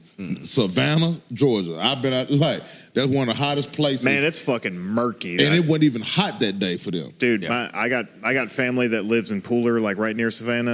And last time I went to visit them, I was like, how are you even living here? It's rough. It sucks. I almost quit smoking, brother. I'm like, this ain't worth it. This ain't the fun. What am I doing? Get the fuck out of here. I can't breathe in this humidity. I'm good, bro. Fuck, I'm going back inside, drink some beer. I'm gonna get drunk and forget about it. Is Savannah swampy? I don't know Savannah. Swampy is. It's also crazy. It's like one of the. So it's like after they went to the Caribbeans. That's Savannah, Georgia is one of the ports where they brought like slaves once they went through the training camps. Because it's swampy and coastal, so you're getting both kinds of fucking humidity hitting. A lot of history. Like again, like when I travel, when I go to these like random places, I try to go to like historical like places when I go to these cities. So it's like Savannah, I went to a few places there, but it's one place. It's this block that still is a black neighborhood. It's the place where the most slaves were sold in one day. Damn. It was like 200 and something, but it's because a dude lost a bet. Isn't Savannah, Georgia, like one of the most haunted places? I'm telling you, being there, that place is fucking haunted. Yeah. There's weeping willows and stuff all over. Cobblestones, the weeping willows, all the trees all the leaning. streets hanging over. It definitely. Wasn't there like some massacre of like a whole bunch of slaves? Man, like, over there in didn't Savannah? we just tell you? Man, narrow it down. That's what I'm saying. Specifically in Savannah. Like, but what I'm just saying, it was literally the port. It was one of America's ports of bringing slaves to America. Yeah. So yes, of course, there's going to be all kind of probably massacres that like went down there. Because they get to port. Like which one? Like almost. It's like, but that's what I'm saying. It gets deep like that when you go. Like I went to Fred Hampton House. Yeah. You know what I'm saying, in Chicago. what was that like? It was definitely crazy. It was like where he was shot at. Or where he was murdered? Where his house, where he was murdered, over 100 gunshots put into his house. Yeah. Where him and his pregnant wife, girlfriend, was in the house. Yeah. Went there, and it's like it's eerie because it's just like when you look at the pictures, you just see a bunch of these motherfuckers like laughing and high fiving because they finally got him. Yeah. Also, Fred Hampton, where you mentioned earlier about the feeding the kids. Fred Hampton was the one very instrumental into feeding it. Yeah, he was the one that was about feeding the kids and giving breakfast. He really was. And he was like in his 20s. 21 when he died. And I thought he was 24 when he died. 21 when he died. That's wild. He was so young and so like just like visionary. Yes. Like he truly saw he would. The best thing I can say like that without just like going into a whole other thing about Fred Hampton, whom I love, but like he was truly revolutionary. Yeah, he was like, this is the way the world is. It does not have to be this way. Yeah. He was one of the first Panthers, like the lunch program that ended up being like free lunch for school kids. Yeah. End up progressing into that. So that's important for kids all around the country. Like Yeah. to get Yeah. free breakfast and lunch. I mean, hell, you show a fucking news story now that just like one state governor tries to sign a law that says every kid gets to eat for free, and you'd think they're fucking like trying to start another world war or something. It's the way some crazy. people react They freak out to about that. feeding children. Yes, and it's like Our children. but that, Our children, yeah, That's why our country's children. And that's that's why crazy. America is so much full of shit. They don't know which way is loose. Because you have them talking about feeding the kids, like, but then you got them arguing and yell about how Chicago kids are robbing and stealing and then killing people. And you got them like, it's like, but you know why them kids are robbing and stealing? Because they didn't have food. They don't have people that's looking out for them. And it's just like, they don't think about stuff like this. And you won't even let the parents abort them now. So now it's like, we love, because I'm a Christian, we love that you're going to be born until you're actually born. And then as soon as And you're then here, as soon as you get out the fuck that out, country, kid. Yeah. we hate you for the rest of your life, and we're going to try to figure out a way to get you behind the bars, or if you're not with our program, we want you behind bars. yeah, 100%. absolutely. Fucking And so absolutely. that's why America always gonna be full of contradictions and full of bullshit, because they willing to do that. Yeah. And like I said, Fred Hampton, one of my favorite people throughout history is him, and also Marcus Garvey as well. Yeah. Yeah. And they got Marcus Garvey ass up out of here for mail fraud. The same thing we were talking about mailing earlier, about mailing. They always gonna do some stuff like that. But Marcus Garvey was a person where he just tried to tell black people, like, look, as long as we depend on each other and don't care about who light skinned, who dark skinned, who from Jamaica, because he was from Jamaica, who's from wherever. If you share the same skin, we know that you're a part of the African diaspora, and we need to be supporting each other. Right. And that's Yeah. what he was, and that's what his agenda was. And then Fred Hampton, his thing was getting other people and supporting other races with the Hispanic community, with the Asian community, With the Native American community, empowering them. And so that's what I'm saying. When they start mixing everybody together, when they start saying, when everybody who's down start realizing, damn, they doing the same thing. And that's the thing now, that the bone I have to pick with 46% of the Hispanic community. That's a bone I have to pick with them. You know what I'm saying? Because 46% of them voted for Trump. But now, as soon as y'all were the first people that he went at as soon as he got in office. Yeah, he coming to us for voting districts and everything, but physically in the streets, he was coming after Hispanic people the most. Yeah. But 46% of them were convinced to vote for him. I think they're still convinced. A lot of them, for sure. I would say like the Latin community is such a weird community in the sense of like there's still so many people that like in the Latin community. I would say there are 46% are Trump supporters. I would say probably another 20-30% are just apolitical, like that don't want to get involved, that don't think that anything's a problem. And it's like we're one of the most affected communities, Yep. and yet we're the community that shoots ourselves in the foot the most. Because y'all believe white people too much. And that's my answer to it. Like, for real, it's like... I agree. I think that's one of the biggest problems. There's still such a big colorism issue in the Latin community, and that's something that I faced within my own family. We haven't had this conversation, but essentially, like, both my parents were the light-skinned of their families and were the preferred sibling by their parents because they were the light-skinned. For sure. And like that stuff have happened in black households too. Oh yeah, like for sure. So, but the whole thing now though is like you get to a certain extent in age, you know that none of that shit matter because they coming for us whatever shade you are. Yeah, in. yeah. And so you eventually you're grow just up another like, fucking cog in their fucking you system. eventually grow out of that. It's like the same way where it's like I told you, outside of Africa, the most black people stay in Brazil. And it's like, so it's the same thing. It's the way that Dominican Republic and Haiti share an island. It's like they as long as they keep the same thing, as long as they keep you arguing and fucked up, it's like it's gonna work. Like that's why Haiti is cursed. Like Haiti kicked the French out. And the rest of the European world has never forgiven them for that. Yeah, for and they've been actually paying getting their reparations. independence. Exactly. That's why Haiti has never thrived, because they've been paying reparations ever since they kicked the French out, because they was willing to send all of Europe to destroy Haiti. Yeah. They was willing to send they're like, we can't let this folklore get out. Yeah, we can't we let can't them keep- be successful because they need us, but they don't.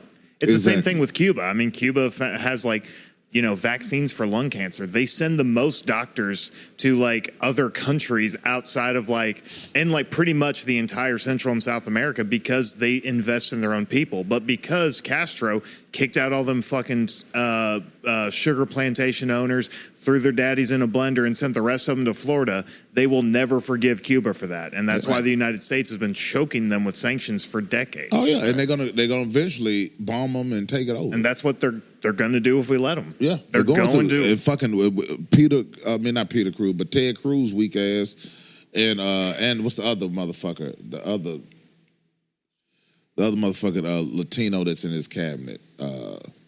Ted Cruz, and what's the other one? I don't know. What's his name? He the one, he dresses better, like Rubio. Oh yeah. Yeah, yeah. That motherfucker, he's really big into he's gonna be the face when they bomb Cuba. He's going to be the salesman. He's gonna be the face of it and why it's right. Yeah. and why they should do it. Yep. And it's absolutely. So yeah, it's like, and that's where it's like we get cooked, and people get lost in these misconceptions, and the people that they march out there to represent. It's Yeah, like, I mean, they just want infighting. They want us to get lost in the weeds. Yeah, Yeah. and we do it. We do every time. Yeah. We do every time. Yeah. And it's like, and that's why it's like where everybody was arguing in September over the Charlie Kirk shit. The first thing after Charlie Kirk get killed, first thing they're talking about, yeah, we're gonna bomb HBCUs. We're gonna shoot up HBCUs. Like, we had nothing to do with this. Yeah. That man got shot in Utah by a white man. Why we got By why a we- white man from a MAGA family. Yeah. Like, what we got to do with this? Yeah. Cause y'all didn't like him. Like, what? Get fuck like that. You Got nothing guys to do- incited all this violence, even though Charlie Kirk's has been Inciting inciting violence violence his since- entire Exactly. existence. And it's just like these people stupid, and it's like they're always gonna be stupid because they all are what we call, like, they have to wait and receive their information. So everything that happened, like when Trump do something, like usually, like just say if Joe Biden did something, they all on the internet complain.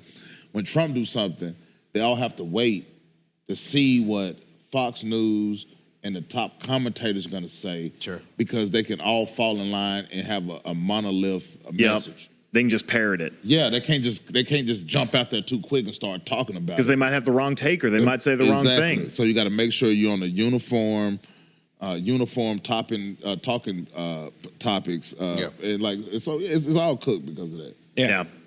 And so that's what the conservatives, like, for the most part, had together until like maybe the last year or so. Yeah. When Trump started really wilding out, they all was on a uniform basis. So everything that they did was like, oh, this person's saying that, but this person, when I click on Officer Tatum or Candace Owens, he's saying the same thing that Megyn Kelly's saying, that Ben Shapiro's saying. And then all of these are still even different facets of what conservatives are. It's like, because Ben Shapiro represents the Zionist side of that, and to promote the Zionism intertwined within Christianity. Yep. Mom needs to do an episode on Ben Shapiro. That guy. There's so much stuff to cover. What a fun time that'll be. Yeah, he had to almost. There's some fun moments. There's some with fun Ben stuff Prince. in there. I'm sure we'll make it funny. But yeah, even him, he had to he done took an L. Was like, because now it's like you finna see what you like. You even seeing it now, the Anna Kasparian chick. She. Oh yeah. She's doing more right-leaning stuff because the only right-leaning people are going to be the only ones that's going to be truly verbal and aggressively, a set of them, not all of them, but a segment of them that's going to be heavy against Judaism and the Zionist movement, because she's at the end of the day, she's a Muslim, and it's like she looked like a white woman, but she's a Muslim, but she knows that if she gets these redneck hillbilly people that hates the Israel, it's like I'd rather side with them, because at least they'll be vocal and stand up, because nobody on the left is going to say anything of substance, because the left is led by people like Schumer and things like that, which when it comes, like, they so with the left and so progressive until it comes to Israel, and then it's like, yeah, we might should have bombed Iran. It's kind of like suggesting, and like, so it's all politics and propping up Israel at the end of the day on both sides. The centrist Democrats will do everything to sell out any people that they can. They will take that check and cash it from AIPAC or corporations just as quickly as any conservative will. Right. And that's where we're at. And you can see that AIPAC money. And they're like, it's not even a secret about who taking the AIPAC money. It's just right out there. It's right out there. And so that's one of the things I do not like about the left. Like I would say, I am a progressive person, but what I do not like about the left is that they have no balls. Yes. They won't stand up. They won't say what it is. They won't be mean. They still have too much decorum, when everybody else is using like the opposite against them. And it's like, we want to see people with balls. We want to see people that's going to stand up and call people out for the bullshit. It should be a lot of people on Chuck Schumer ass. If you're a real true American, like, it don't matter if you're a Democrat or Republican, like, but if you're a Democrat, you should be on Chuck Schumer ass for selling us out. Yeah. Sure. And it's like, and that's what I don't like about, and that's the part I don't like about the left. There's plenty of things I don't like about the right. Don't worry about that, people who listening. But that's one thing we get, and the left is the ones who actually get caught the most in the weeds, because it's like, you be worrying about me calling people retard rather than who I'm saying it towards, or where it's going. Like, he said retard though. Like, hey, do you hear who the fuck I said it towards? And it's like that's what they get, that they willing to do, and get the left caught up on all these other things, so they can use that to promote that to the right, like they did with transgender bathrooms. They did the same. They made transgender bathrooms seem like it was the biggest issue. Transgenders and sports was the biggest issue, but it's the smallest percentage, the smallest percentile, the smallest of everything. But that's the reason, one of the main reasons Trump won the election. Because they're scapegoating them. Scapegoating, yeah. I ain't get them trans bathrooms, man. Got to keep our kids safe. But everybody on the Epstein list is goddamn it in some kind of political power, and like, you get fucked. Yeah. There you go. I'll even add the use of comedy podcasts to promote the infighting. They all lame, because they all them dudes are lame too. Like Tom Segura, like, not Tom Segura, like, I ain't gonna throw him in there, but it was like the fucking Joe Rogans and all that. Rogan and Theo Von and all them people. Theo Von is like for real retarded. Like, okay, I'm if anybody here is like I'm not being mean.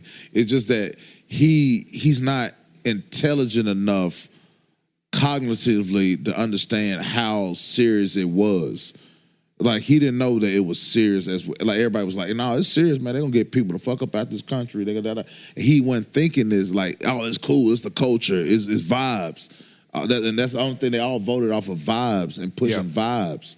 Rogan knew a little bit more of what was going on, but Rogan is somebody who puts Peter Thiel and Elon Musk across from him on a regular basis. Mm-hmm. Yeah.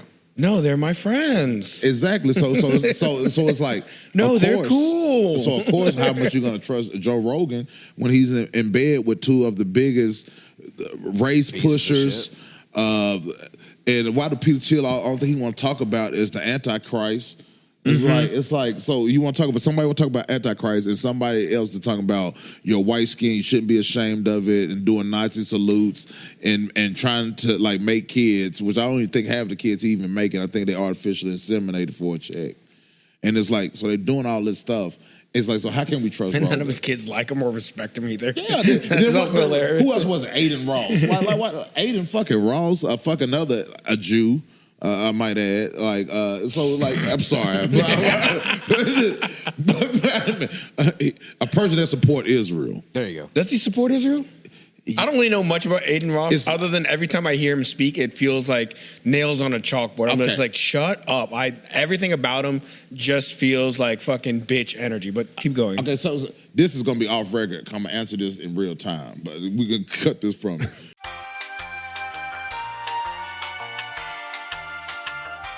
So, the Turner Diaries ends with the protagonist martyring themselves by flying, no joke, a crop duster filled with nuclear warheads into the Pentagon. Wow. What? Which, if you've never been around or seen a crop duster, they are shitty single-engine, maybe, biplanes that could never carry a nuclear warhead. But that's more of how white supremacists idealize farm work, even though they could never work a day in a farm and survive. The novel then flash forwards to the year 2099. Ooh. The future, where a global genocide has eliminated all non-whites and non-straights. The organization rules the homogenized world in white peace, and its plate is inspiring. Very shitty writing. I see where it was going, but the ending with that. Ending just fizzled out. The ending is what every ending that's how every white supremacist book ends. It's Yeah, true, right. because they don't actually There's no end game. they don't actually have a goal. They're not trying to build a better society. They don't have like we'll build high-speed railroads and make sure everyone has hospitals, and we'll make sure that everyone has education and everyone has food, and that no one should ever have to sleep outside unless they want to. They don't have an actual constructive end goal for a society. They just have, I'm white and I don't like non-whites and I want everyone to be white and I want to be angry and mad and die in a blaze of glory. Sure. Which we will see repeated time and time again in the series. And that's what's even funnier too. It's like even if this world was all white, some of y'all still ain't gonna get no coochie. It still ain't gonna happen for you, buddy. You're still a freak. Yeah, you still gonna be by yourself in the all white world. That's have to be worse. It's like, golly. Even in an all-white world, Nick Fuentes dies a virgin. Yeah. No, that boy ain't no. That boy like Dick. He's That boy, yeah. I am fairly confident Nick Fuentes is so far in the closet he's finding Christmas presents. Yeah. No, have you ever seen? Did you ever watch The Fairly Odd Parents? You're a little old for it. Is it what? Did you ever watch The Fairly Odd Parents? You're a little old for it. I'm cartoon show. I probably didn't see it. Yeah. One of my favorite episodes, and it's always stuck with me, but we'll try to wrap this episode as quickly as possible, and I'll try to make this as fast as possible. But it's about this kid who has fairly godparents, and he wishes that everyone is the exact same. And then he still has this neighbor who's just like, no, I'm like, so that everyone turns into like these gray blobs. Mm-hmm. And he's like, no, if you look at me and my son, we're the grayest of the blobs. Right.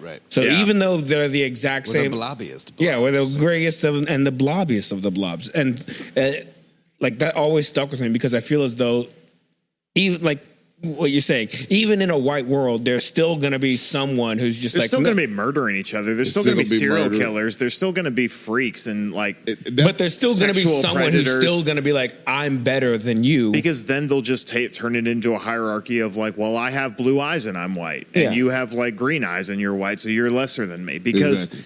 the whole motivation that they have is to put someone else down. They don't have anything constructive. It's all based on an inferiority Exactly. complex. And then if you don't have that, it's like status, like financial status after that. Right. And then it'll be like, well, I own more houses than you do. Yeah, you look better than me, but look, I got this. Like it's always gonna be. That's what I'm saying. So that's the whole thing is that even if they got rid of us, it's like a lot of y'all still ain't got no personality. A lot of y'all still ain't got no money. Y'all still ain't got this. So even if they got rid of us, the women are still gonna go to more taller men, or the women are gonna be willing to share a wealthy man than deal with a broke white man, even when it's all white men. It's like There's always going to be a hierarchy. There's always going to be that hierarchy because that's their motivation. And then they call it thing. They call it black on black crime, but the same thing is white on white crime too. 85% of white people that are killed by people that they know. It's true. That are white. Like, and so it's like that's the part they don't think. All this stuff be fake. This fake. Like Hispanics, they gonna kill more Hispanics in America than they kill of anything else. But when they kill one white girl, they're gonna make sure Trump promote That's what's it on the news. and gonna take That's it what and they're gonna push show. it. Exactly. And so it's like for the most part, people kill their own race more than anything else. Yeah. And it's like, and that's the thing that when black on black crime. What about white on white crime? Well, we don't do it. It's like per capita. No, motherfucker, y'all still kill 85% of white murders are by white people.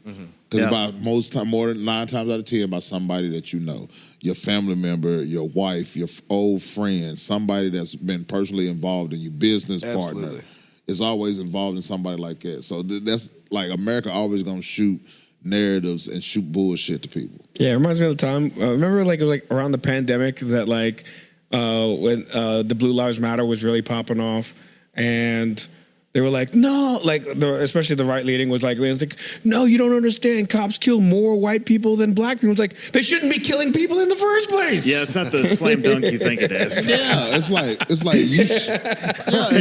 Sorry, that's not the slam dunk you think. But that's what they think. They love that though because they think that works. But when you talk about Philandro Castile, that told, man, like when he told the cop, "Hey, I have a legal gun."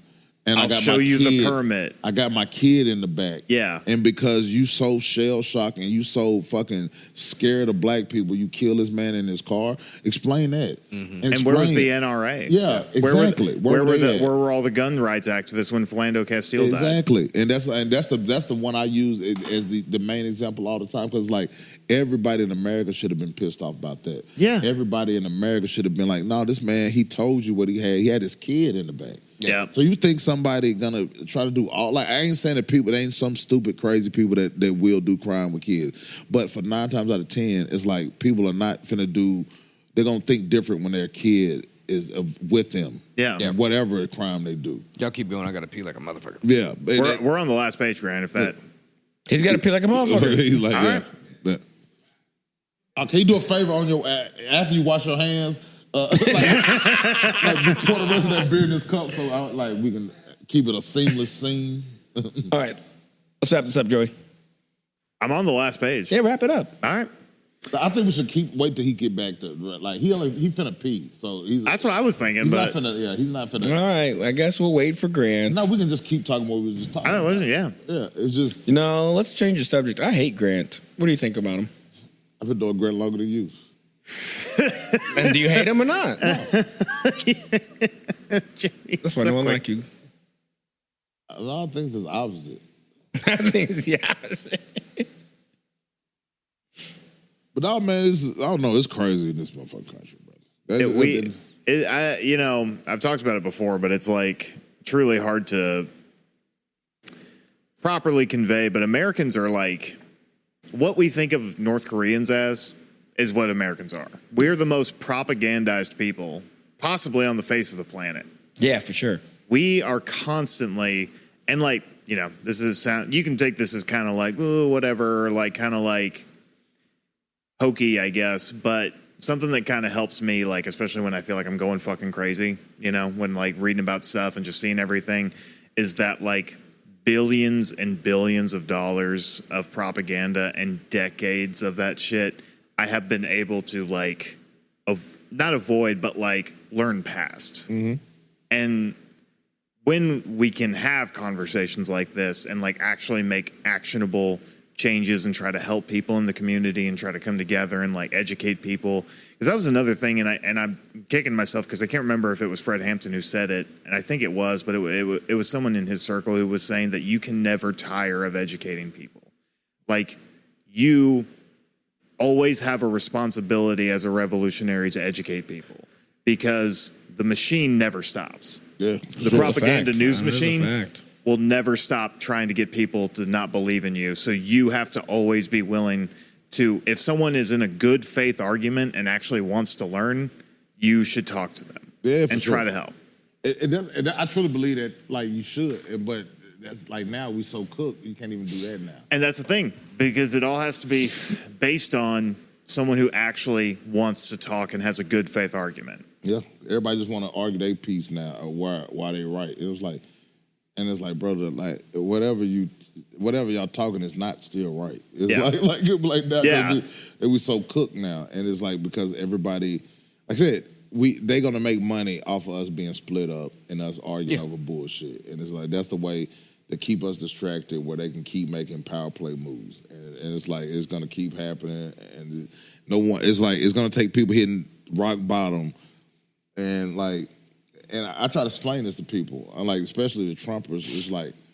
It's like y'all doing all of this, but just know, like your kids, like that some of them are never gonna speak to you again. Yeah, and just know that it's like your pregnant daughter with a black husband, she's never gonna speak with you. You're not gonna be in her life or the kid's life. Her life, you're never gonna be there. Yeah, and I'm from West Tennessee. I've seen plenty of the most racist, countryist, cracker ass, like granddads, when they seen that little mixed kid, they couldn't deny that baby. Yeah.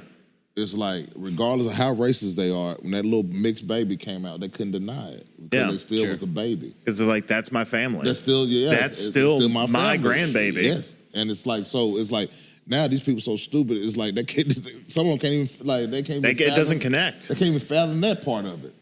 Because they so worried about somebody fucking their daughter, like a black dude, and some white dude worried about you sleeping with a black dude. It's like you worried about the wrong thing, because white women been doing that ever since black men been in America. Like Crispin Attucks, he was the first person killed in the Revolutionary War was a black man. I don't know, but I bet he had a white bitch at home. I don't know the speculation, but I bet he did though. I bet he did. I wish you were like a documentary and just turn to Brad like and it says like, what would you in parentheses speculation, but we're gonna say that's probably what it was. Up in Boston, yeah, like black quote unquote historian. So, Pierce's second and last novel was not as well regarded as the Turner Diaries, not as influential. It is simply titled Hunter, and is a gut-spilling slasher serial about a man who hunts down mixed-race couples. It's basically if Jason Voorhees hated Blasians. Pierce died in 2002, but his influence spread and has persisted throughout the decades. Like I said, his writings have been cited by many domestic terrorists, all of the vanilla variety. And while I'd love to say that Pierce's legacy is a thing of the past, his hate has spread throughout the country, and it's echoed in the gunshots fired in Ruby Ridge, Waco, and in the collapsing buildings and dying screams of Oklahoma City. And that is where we're going to pick back up next time with more of an unfortunately incomplete history of American white supremacist militias. All right. I love the Good title. job. All right, good job. Thanks. Since we got to wrap this up, Brad, you got anything you want to pitch or anything you want to promote or anything you can plug? Is the word. Thank you, Grant. I guess just the biggest thing, just be able to look out for the pilot in the weeds. Like I said, we still working on editing. We should be done in the next maybe 2 months or so. We in post, and really great and glad where it's going. And like I said, just look out for In the Weeds. We're gonna make sure it's out, and everybody gonna be able to assess it and be able to see it as well. And then also check out updates at BradSativa.com. Hell yeah. Oh yeah.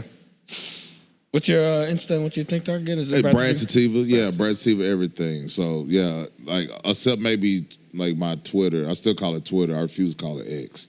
I don't think anyone calls it X. No one does. It's like Elon been pushing X for 30 years, and now you feel like but yeah, I won't say it's the real Brad Sativa on there because it was like something weird, like somebody tried to do something weird on there. Yeah, but everything else is just Brad Sativa, just my name, one word. Sick. Brad, can I ask, because I've been looking at your hat, did you intentionally use like a Snickers type font on there? Yeah. So Because I've been looking at your hat and I'm like, man, I could fuck up a I love you, Snickers right Joseph, now. and I say this with love.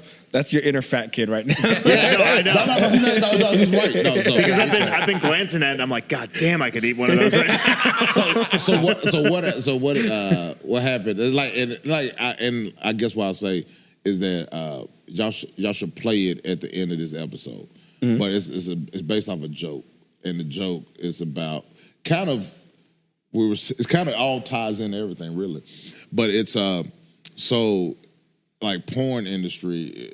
It was especially like 10 years ago, because like I said, I'll break down how it's like the '90s babies entered the industry in the late '90s baby, early 2000s, which were the most progressives.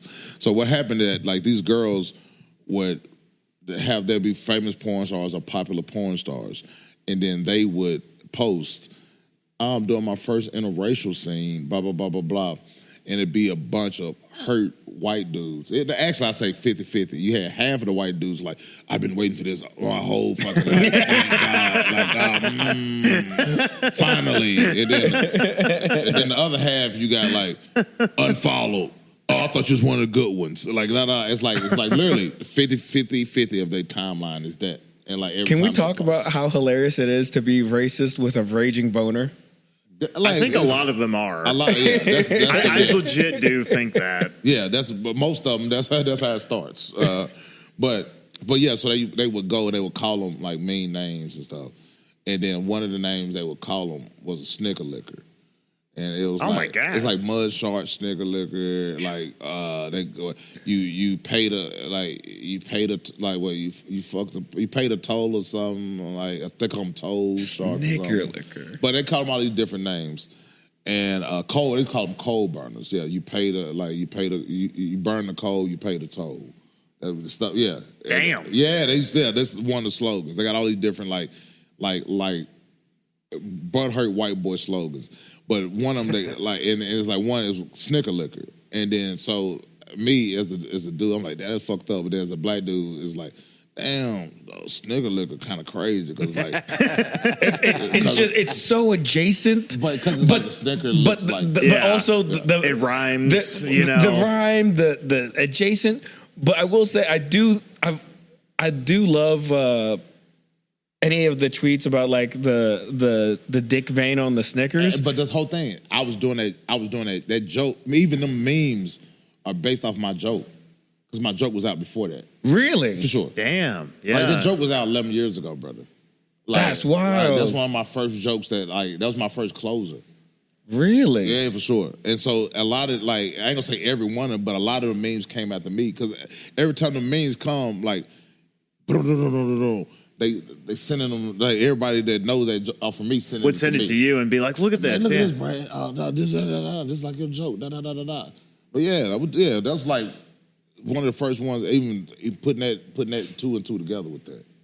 And like I said, that's not me toot my horn. That just is. No, that's sorry. Yeah. I'm flabbergasted at the small world. Yeah, for sure. Like I've loved that meme for so long and that tweet for so long. Mm-hmm. Like it's someone who was like, "Oh, I fixed the Snickers and they took all like it was just a smooth mold." Yeah. And then someone's like, "You took away the vein? That's the best part." Like, yeah. And like I always thought that was hilarious because I think I saw that when I was like, I don't know, let's say like 15 or whatever. Yeah. Well, when I did see it, I was like, oh, I've never thought about that. Yeah. That is hilarious. It does look like a dick vein. Yeah, like literally, brother.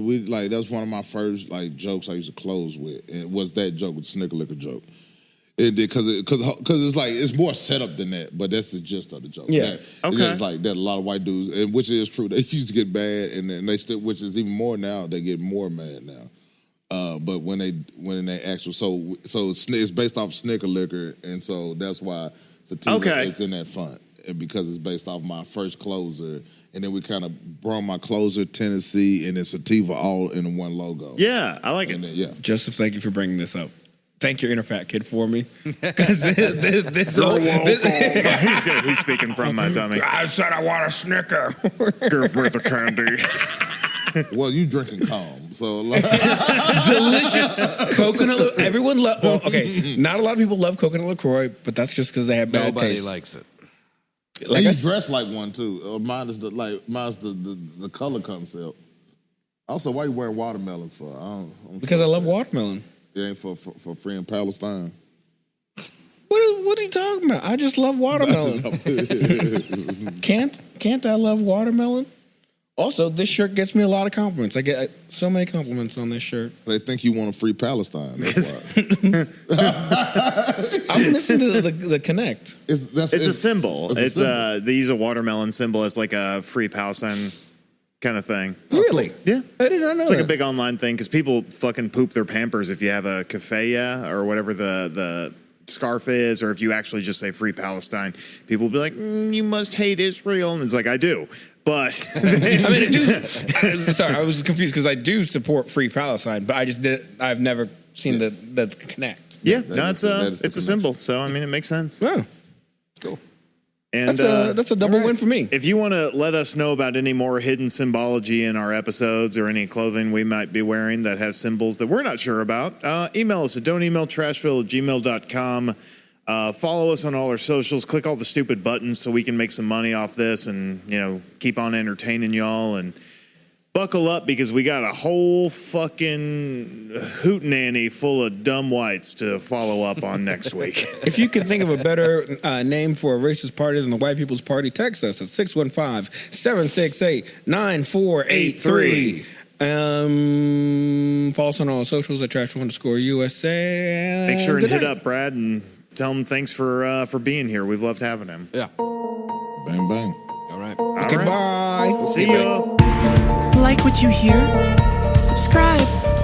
Follow us on Instagram at Trashville_USA. And if there's a true crime story you want the gang to cover, email us at don'temailtrashville@gmail.com. Murder Schmurder is produced by Jamie. Our tracking engineer is Grant. And our mix and mastering engineer is Julie. Incidental music and our theme song is provided by Jules. This has been another production of Murder Schmurder.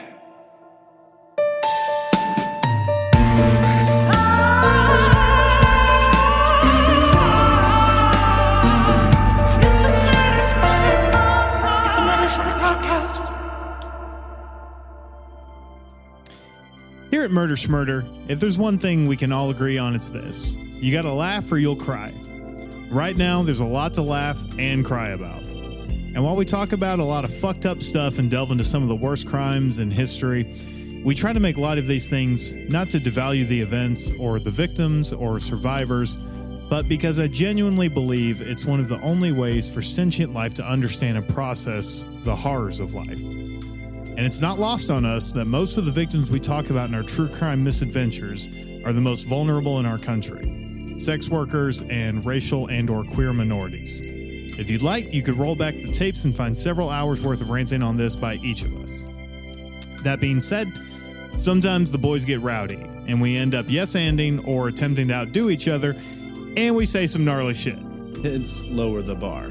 Hence, lower the bar, which is not going to stop happening. No, it's a very fun game. It's a very fun game. So, I want the listeners to know that while our intention is to never punch down, we do fuck up, and we learn, and we try to get better.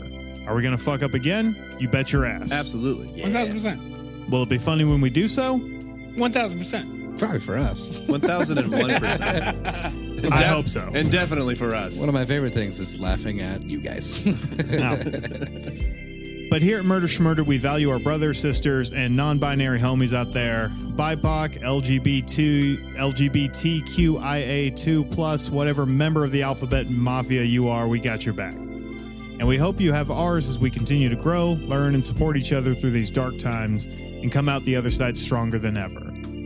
And since we're here, we're just going to unequivocally say, fuck fascists, incels, cops, nationalists, and whoever else has a problem with people being who they are.